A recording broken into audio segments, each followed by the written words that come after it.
The one and only Botticelli. Botticelli and Raphael, shirts and trousers. தருமபுரியிலிருந்து நாம் தமிழர் கட்சியின் தலைமை ஒருங்கிணைப்பாளர் சீமான் இன்று மாலை சென்னை திரும்ப இருப்பதாக தகவல் வெளியாகியிருக்கிறது. ஆனால் முன்பாக நடிகை பாலியல் புகாரில் காலை 11 மணிக்கு வளசரவாக்கம் காவல் நிலையத்தில் சீமான் ஆஜராக வேண்டும் என காவல்துறை சார்பாக சம்மன் வழங்கப்பட்டிருந்த நிலையில் இன்று மாலை சென்னை திரும்ப இருப்பதாக தகவல் வெளியாகியிருக்கிறது. விவரங்களோடு செய்தியாளர் முருகேசன் இணைந்திருக்கிறார். முருகேசன், இன்று மாலை 4 மணி அளவில் சென்னை விமான நிலையத்துக்கு வருகை தர இருக்கிறாரு சீமான். ஆனா 11 மணிக்கே, அதாவது இன்று காலை 11 மணிக்கே வளசரவாக்கம் காவல் நிலையத்தில் விசாரணைக்கு ஆஜராகணும்னு காவல்துறை சார்பா சம்மன் வழங்கப்பட்டிருக்கு. சீமான் அடுத்ததா என்ன செய்ய போறாரு, என்ன விவரம் முருகேசன்?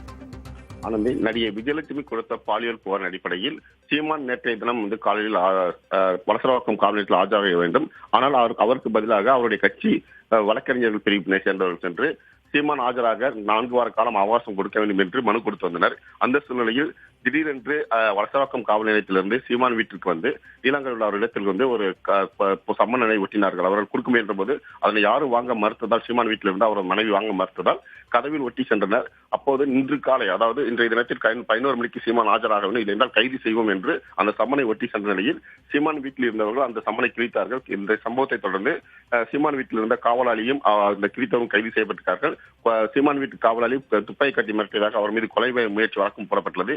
இந்த பரபரப்பான சூழல் மத்தியில் சீமான் கிருஷ்ணகிரி நேற்று தினம் பேட்டி அளித்த போது, நீங்கள் அழைத்த 11 மணிக்கு அழைத்த நேரத்திற்கு வர முடியாது, நானே ஒரு நாள் வருவேன் என்று பகிரங்கமாக செய்தால் முடிந்தால் கைது செய்திருப்பார்கள் என்றையும் ஒரு சவாலும் விடுத்துள்ளார். இந்த சூழ்நிலையில் கட்சியின் வளர்ச்சிக்காகவும் உள்கட்டமைப்பை வளர்ச்சிப்படுத்துவதற்காகவும் புதிய நிர்வாகிகளை நியமிப்பது தொடர்பாகவும் சீமான் மாவட்டம் தோறும் கலந்தாய்வு கூட்டம் நடத்தியுள்ளார். இதனைத் தொடர்ந்து தற்போது இன்றைய தினத்தில் இன்று 11 மணி அளவில் காலை தர்மபுரியில் கலந்தாய்வு கூட்டத்தை நிறைவு செய்து 3 மணிக்கு சேலத்திற்கு சேலத்திலிருந்து விமானம் மூலம் 4 மணிக்கு அவர் சென்னைக்கு வருகிறார். சென்னை வரும்போது அவருடைய உரிய பாதுகாப்பு வழங்க வேண்டும் என்பதற்காகவும் கட்சி நிர்வாகிகளுக்கும் முக்கிய தொண்டர்கள் அனைவரையும் விமான நிலையத்திற்கும் அவர் இடத்துக்கு வர சென்றிருக்கிறார்கள்.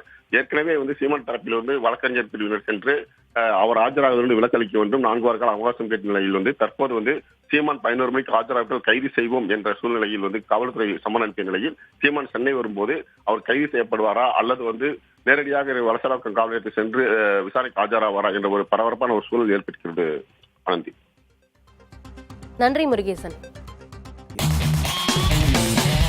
பார்ட்டி வேர்னாலும் ஐ ப்ரிஃபர் Botticelli. எங்க இருந்தாலும் நம்ம ஸ்டாரா தெரியணும் இல்லையா?